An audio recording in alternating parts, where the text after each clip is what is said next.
AEW Dynamite. We've got the 4th of January 2023 edition of AEW, and it is a brand new year. It is a brand new edition of Dynamite. We kick off the show with Ricky Starks taking on the Ocho, Chris Jericho. And again, I've been critical of Chris Jericho losing, and again, I have to be critical of Chris Jericho losing because Ricky Starks defeat him, right? Ricky Starks out there, one-on-one.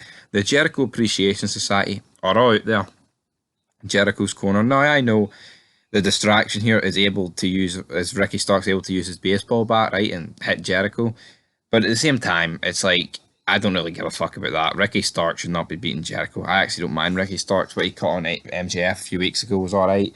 The promo, the match they had, and then after the next week was a bit shite when he went, he won a coward. I lost a man. Now that works, you know, if you're a badass or something, but when you're a wee midget, Ricky Starks, I'm not happy with him using that line. But Ricky Starks picks up the win here. The Jericho Appreciation Society start battering him. Out comes Action Andretti. This guy gets in the ring, attempts to clear house. He can't. But see, to be honest, right, he was actually battering quite a lot of these guys. Anna Jay pulls the chair away from him, and then Tay Mello hits a low blow on Action Andretti. And what I don't get about this is, Action Andretti is a midget. He's smaller than Tay Mello, and we're supposed to take this guy serious. This guy scored a pinfall victory over Chris Jericho. It just sucks, man. And like, you see, I say smaller. I mean, obviously height in wrestling these days, especially, isn't everything. Like back in the day, China was quite tall. You know, Rhea Ripley's quite tall, but these women are hee-haw. Like, they're not tall. It's just Action Andretti's a midget, and plus he's not built or nothing. He's just a vanilla fucking midget. And then Jake Hager power bombs Ricky Starks off the apron through a table. It's always decent seeing a table spot, but in my opinion, this sucked. And Jericho has dropped 2 in a row here, says Excalibur. Of course he has, man. He loses every week. It sucks. Hangman Adam Page then grabs the mic, says that he's not medically cleared to compete tonight, but he'll still fight Jon Moxley. Doesn't matter if it's tonight or Friday night, and he says he's going to knock Jon Moxley's dick into the dirt. This absolutely sucked. And then Moxley comes out, starts talking about the sympathy cards for Hangman Adam Page. He's getting sick of them and the flowers, but then the mic doesn't work. But even though we can hear it at home, but the mic's not working in the arena, he has to repeat it 3 times. The second time's a botch, then he just goes, up the Seattle Seahawks or something like that. Or the Atlanta Seahawks. I don't know. I think they were in Seattle, to be honest. But this just sucked, man. It looks like they're going to fight, and then, like, it's just so stupid in my opinion, because Moxley's talking about, oh well, when we have our match, you're not going to be able to get up.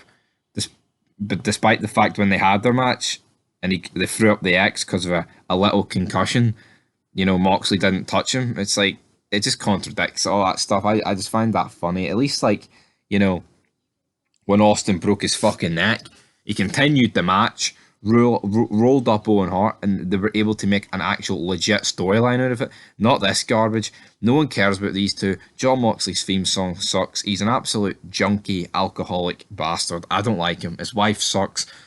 He's the worst member of the Shield. Need I say anything more?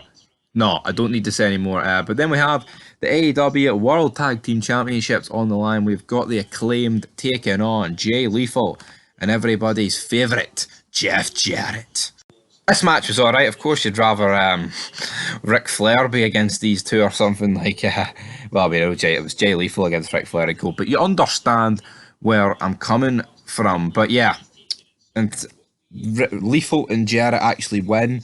But then referee Big Aubrey Edwards lets the ref know that, oh, Bones actually had his foot up on the rope, and then literally straight after this, Bone rolls up Jeff Jarrett, and that's it, wear reversal, and they're Acclaimed win their title. So we thought they lost him. Billy Gunn was near greeting, but they're no lost.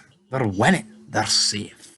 Next up after this match, we've got Britt Baker, we've got Jamie Hayter, of course, is the AEW's Women's Champion, and again, I just feel like with these, like this entire women's division, it is just backstage pish interviews with Tony Schiavone.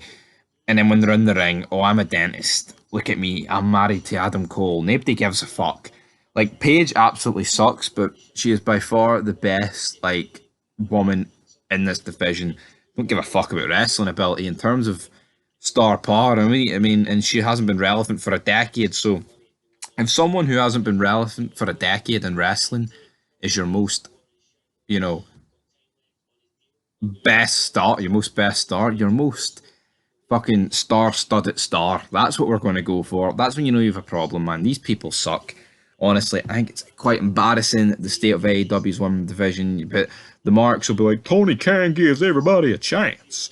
It sucks. I mean, you've got someone like Jade Gargill who's holding a meaningless mid-card women's championship when she should be fucking holding the belt. Why can't she hold both belts and dominate? I mean, she's like the only woman in the entire company who's been protected. The rest are pish. Nobody cares about them, man. Absolutely sucks.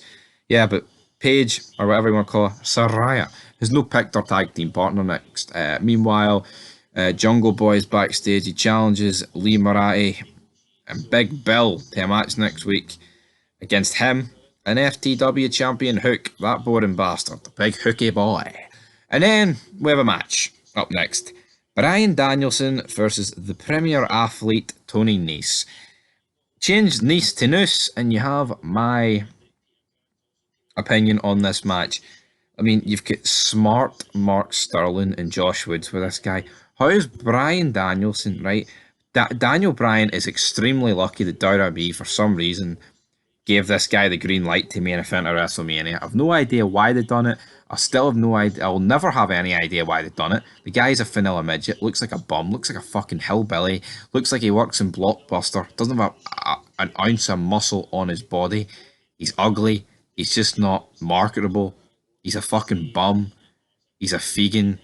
He's just pish. I mean, the best thing about him is his wife, and she's not even the best fucking Bella twin, man. Right? I know I kind of went in a rant and buried Daniel Bryan, but never liked him, never will. He defeats Tony Nese. Oh, because we're all surprised about that. MJF comes out though, basically calls Daniel Bryan Brain Damage Bryan, which I thought was brilliant. He calls Bryan a mark. Totally agree with that. Says that he'll get a check in the mail whether he wrestles or not because he's a draw. Well, you, Bryan, you just think you wrestle to make your money because you're a bum, because you're a mark. And he says just because you look like a goat doesn't make you a goat. Exactly. You know, which I think is brilliant. And then he basically says it doesn't matter what journalists say, basically implying Dave Meltzer. It doesn't matter if they say you're the best in the world, Bryan. You're a bum. You don't have the belt. And it's funny. He says that the marks don't have one athletic bone in their parasitic body, which I thought was a pretty good line. He says, though, he's being touted as the best in the world by some people who've actually been in this business, top names, right? And this is where I've got a problem with the promo. I thought MJF was really, really good in this promo, right? But he says that he's been touted as the best in the world in the business at the moment by some top names, star power, right?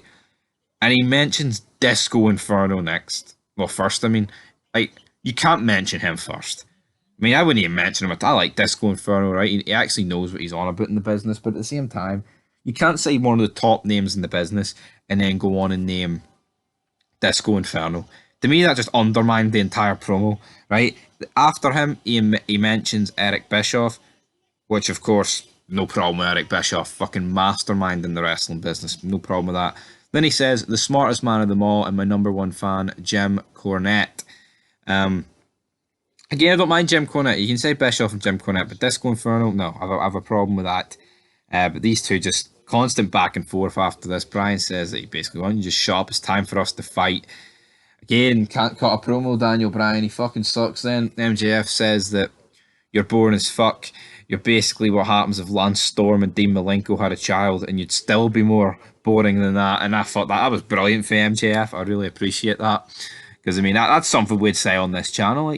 But then he says that if Bryan can win every match from now until February 8th, he'll become the number one contender. And then Bryan's like, well, what match do you want? And then MJF's like, well, no, but MJF asks him, what match do you want at Revolution if he wins every match up until then? And then Daniel Bryan says, an Iron Man match, a 60-minute Iron Man match for MJF to prove his worth, which I think is pretty insane. I think is pretty insane. And it was good because Brian's saying that in this stipulation he can't DQ himself. Well, he can, but of course it would add a point to Brian's score. So looking forward to this match. If it's happened, they've teased it. I'm pretty sure it is going to happen. So this was actually an alright promo to a degree. I enjoyed MJF's work. Brian sucked, to be honest. But then we had Swerve Strickland taking on AR Fox, of course. But at the end of the day, Swerve was always going to win this. The guy's feuding with big fat Keith Lee. AR Fox is just a bum who just kind of showed up out of nowhere. And yeah, he does the double stomp and picks up the victory. But then at the backstage interview here between Red Paquette was backstage with Saraya, Tony Storm, and Shida, and then basically her announcing that Tony Storm is going to be her tag team partner. Taz says that Shida felt disrespected and overlooked there. Well, it's between two people, so you can kind of understand that here. And then we've got Austin and Colton Gunn basically just burying the FTR, and then they come out and said that the FTR will never work in AEW again. This was weird, actually, watching this promo. It didn't really make much sense to me, if I'm being perfectly honest. We then had Jade Gargill, Red Velvet taking on Kiera Hogan and Sky Blue. And of course, Jade wins, but her tag team partner jobbed it.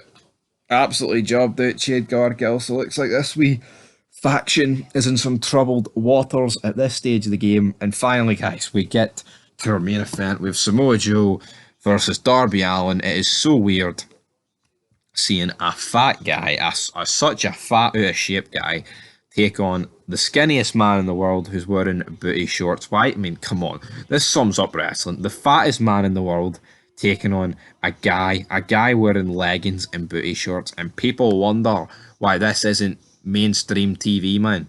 It absolutely sucks. Darby Allin does a bunch of moves to Joe. He does a Canadian Destroyer on Joe, would you fucking believe it or not? And then he does a couple of the coffin drops. 1, 2, 3. He's your new tag team champion. Sting came out and celebrated with Darby with a hug. And again, it's like, why is Sting even doing any of this, man? Yeah, there's going to be a fid coming out later. Make sure you check it out. But for this Dynamite, I'm going to give it a 2 out of 10. I enjoyed some promos, but the matches sucked. A couple of alright spots, but a 2 out of 10's fair, man. Dynamite will never be better. Well, Culture giving it 9 ups and 1 down. Aye, there is 1 down. Down syndrome. And that's it, guys. Peace.